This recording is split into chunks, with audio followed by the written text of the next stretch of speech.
uploading my animations, I've started to start making some other art-related video. I need to stop. Edit all that out. Between uploading my animations, I've started to start making some other art-related videos.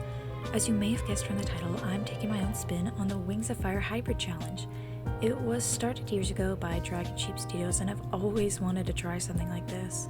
However, I wouldn't particularly consider this my go at the challenge, as I'm making quite a few different rules for myself. I would simply classify this as a hybrid designing series. So, how this is gonna go, each episode I will design another type of hybrid. Sounds simple enough? Each one will have to be given a name, personality, and backstory. But not just that, all of the characters I design will have to connect together in some way. So hopefully by the end of the series we'll have a full story built.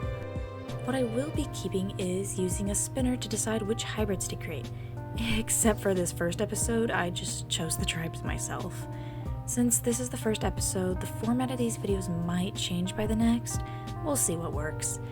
Anyways, without further ado, let me introduce you to Riverbank. As you can see in the beginning, I sort of had an idea for what I was going for, but scrapped that and decided to go with a different style. This dragon will be the base of our story, a sea-wing sand-wing hybrid named Riverbank. She's a kind soul who wants to help other dragons and give them a place to feel safe. I imagine her to be a sort of motherly figure, but rather shy and perhaps a bit reserved when it comes to herself. Despite her personality, she's a great leader. After the War of Sandwing Succession, she wanted to help in re-establishing the connections between the tribes. At first, she wasn't sure what she could really do, considering working at Jade Mountain, perhaps opening a shop impossibility. But when Pyria began getting visitors from another continent, her idea was settled. On the west coast of the Sandwing Kingdom, with permission and support from Queen Thorn, Riverbank opened up a city to act as a trade port between the continents. So that's what I have to say about Riverbank. As I was making her design, I went through a lot of ideas for colors and kept shifting them around.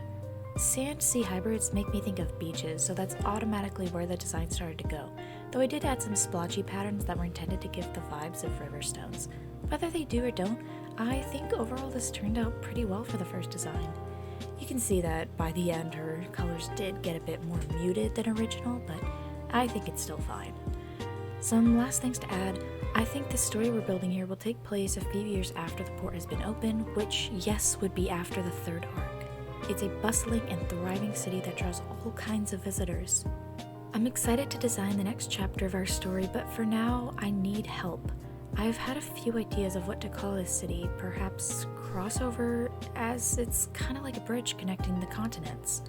Or connection, something like that. I'm not quite sure what to name it yet. Leave a comment with your suggestions and thoughts on it, and I'll reveal the final name in the next episode. But until then, have a fabulous and fantastic day.